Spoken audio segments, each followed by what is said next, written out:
2024 లేదా 25లో డిగ్రీ లేదా బీటెక్ చదివారా? సాఫ్ట్‌వేర్ జాబ్ కోసం ఎదురు చూస్తున్నారా? అయితే కోడ్ జ్ఞాన్ 100 డేస్ కోర్సులో చేరండి. జాబ్ సాధించండి.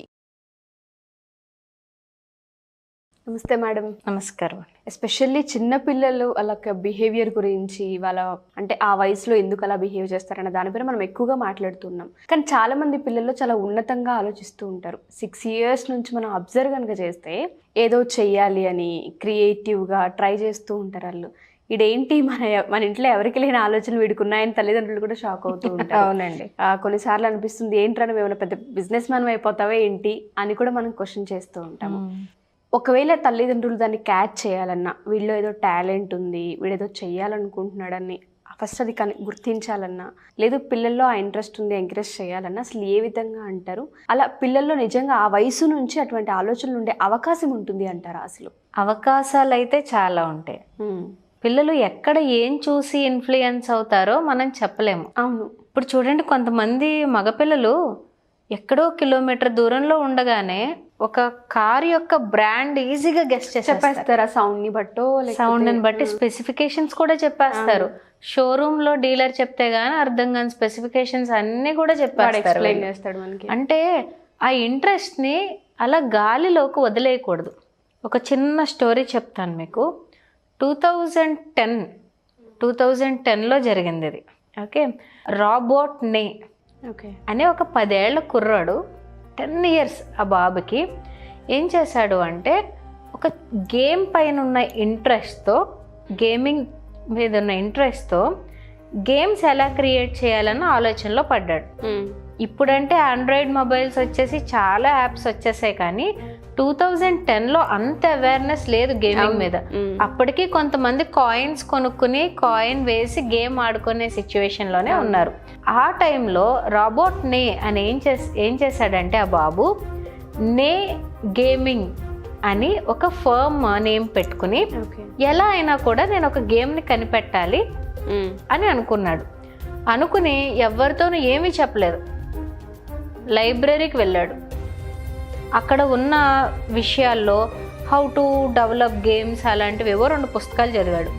చదివి కోడింగ్ ఒక 1 మంత్లో కోడింగ్ నేర్చుకుని ఆ గేమ్కి సంబంధించిన కోడింగ్ ప్రోగ్రామింగ్ తనే రాసేసి విత్ ఇన్ 1 మంత్లో ఒక యాప్ క్రియేట్ చేశాడు, గేమింగ్ యాప్ క్రియేట్ చేశాడు. బబుల్ గేమ్ అండి అది. బబుల్ గేమ్ క్రియేట్ చేశాడు.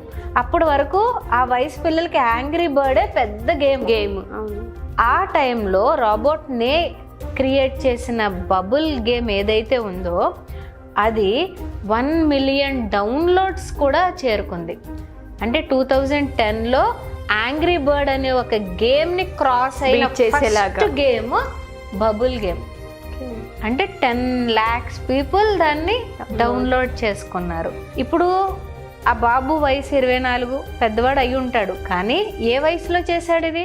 10 ఏళ్ల వయసులో, 10 ఇయర్స్ ఏజ్లో చేశాడు. మనం ఏం చేస్తున్నామంటే, పిల్లలకు ఆలోచన వచ్చినప్పుడు యాజ్ ఎ పేరెంట్ వాళ్ళ డైరెక్షన్ వాళ్ళు తెలుసుకుంటే పర్వాలేదు. ఆ ఆలోచన ఏదైనా వచ్చినప్పుడు ఇది ఇంట్రెస్ట్ ఉంది మనం వాళ్ళకి తెలిసినప్పుడు ఆ డైరెక్షన్ ఇవ్వాలి మనం. ఓకే, ఆ డైరెక్షన్ ఇస్తే వాళ్ళు దాంట్లో ఎంత దూరం వెళ్ళగలిగితే అంత దూరం వెళ్తారు. ఎందుకంటే వాళ్ళగా స్వతహాగా వచ్చిన ఇంట్రెస్ట్ కాబట్టి. ఇప్పుడు గేమింగ్ ఆడుకుంటున్నాడు, గేమ్సే పట్టు కూర్చుంటున్నాడు, ఫోనే పట్టు కూర్చుంటున్నాడు అని మనం పిల్లల్ని క్రిటిసైజ్ చేస్తున్నాం. మనము అది ఇంట్రెస్ట్ అని తెలుసుకుని దానికి ఒక డైరెక్షన్ చూపిస్తే, ప్రతి ఒక్క ఇంట్లో కూడా ఒక రాబోట్నే ఉంటాడు కదా ఖచ్చితంగా. కాబట్టి ఎవరికైనా ఏదైనా ఇంట్రెస్ట్ ఉన్నప్పుడు ఇది ఎలా క్రియేట్ చేసుకుంటున్నాడు. ఆ బాబు ఇంచుమించుగా రెవెన్యూ కూడా క్రోర్స్లో రెవెన్యూ జనరేట్ చేసేసుకున్నాడు చాలా చిన్న ఏజ్లోనే. అంటే గేమ్స్ ఇంట్రెస్ట్ ఉంటే దానిపైన, గార్డెనింగ్ ఇంట్రెస్ట్ ఉంటే గార్డెనింగ్ పైన, వాళ్ళకి ఇది ఇంట్రెస్ట్ ఉందని తెలిసినప్పుడు మనకి ఎక్కువ బాధ్యత పెరుగుతుంది. ఇప్పుడు ఆ ఇంట్రెస్ట్లో వాళ్ళకి ఒక పాత్ క్రియేట్ చేయాలి, ఒక డైరెక్షన్ ఇవ్వాలి. ఇలా వెళ్ళు నాన్న ఇంకా బాగుంటుంది అని చెప్పాలి. Money is not the prime objective here, but money ఆటోమేటిక్గా బై ప్రొడక్ట్లా వస్తుంది. ఇక్కడ విషయం ఏంటి అంటే, నీదంటూ నీ సిగ్నేచర్ ప్రొడక్ట్ ఒకటి బయటకు తీసుకురావడం అనేది ఎప్పుడైతే పేరెంట్ ఒక డైరెక్షన్ ఇస్తారో పిల్లలకి, వాళ్ళు ఇంకా టైం వేస్ట్ చేయడం అనేది, వేరే ఆలోచనలోకి వెళ్ళడం అనేది చేయకుండా ఈ గేమింగ్ ఇంట్రెస్ట్ ఉన్న వాళ్ళతోనే ఫ్రెండ్షిప్లు చేసుకుంటారు, అందులోనే మంచి సర్కిల్ డెవలప్ చేసుకుంటారు. ఎప్పుడైతే మంచి సర్కిల్ ఒకే గోల్ ఉన్న వాళ్ళతో డెవలప్ అవుతుందో ఉన్నతమైన ఆలోచనలు వస్తాయి, ఉన్నతమైన ఐడియాస్ వస్తాయి. 25 వచ్చాకనే బిజినెస్ పెట్టాలా, 35 వచ్చాకనే చెయ్యాలా? ఒక పేరెంటల్ గైడ్ ఉంటే 10-15 సంవత్సరాల్లో మనం చేసుకోలేమా? చేసుకోవచ్చు. Anybody can do anything with proper right direction and mentor. Exactly. So పిల్లలకి ఏమైనా అలాంటి ఇంట్రెస్ట్ ఉంటే మనము ఒక గైడెన్స్ ఇవ్వాలి. స్కూల్ అవర్స్ అయిపోయాక 1 గంట, రోజు 1 గంట, 100 గంటలు వాళ్ళు ఆ యాక్టివిటీలో ఇన్వెస్ట్ చేసి ఏదైనా నేర్చుకుంటే వాళ్ళు ఎక్స్పర్ట్స్ అవుతారు ఆ ఫీల్డ్లో. పేరెంట్స్ అందరూ కూడా ఒకవేళ ఉన్నతమైన ఆలోచనలు ఉన్న పిల్లలు ఉంటే, ఏదన్నా చెయ్యాలి అని వాళ్ళల్లో ఆ యాంగ్జైటీ ఉంటే డెఫినెట్గా అదొక బ్లెస్సింగ్లా ట్రీట్ చేసి వాళ్ళని ఎలా గైడ్ చేయాలని ఆలోచించాలి. ఎంత ఎత్తుకి వాళ్ళు మనం తీసుకువెళ్ళగలము అని ఆలోచించాలి. చాలా సందర్భాల్లో మీరు అన్నట్టుగానే ఏదైనా చిన్న చిన్న వస్తువులు ఇచ్చినా దాన్ని ఎలా పడితే అలా మొత్తం తీసేసి మళ్ళీ అటాచ్ చేయడానికి, కొత్తగా దానికి డైరెక్షన్ ఇవ్వడానికి ట్రై చేస్తుంటారు.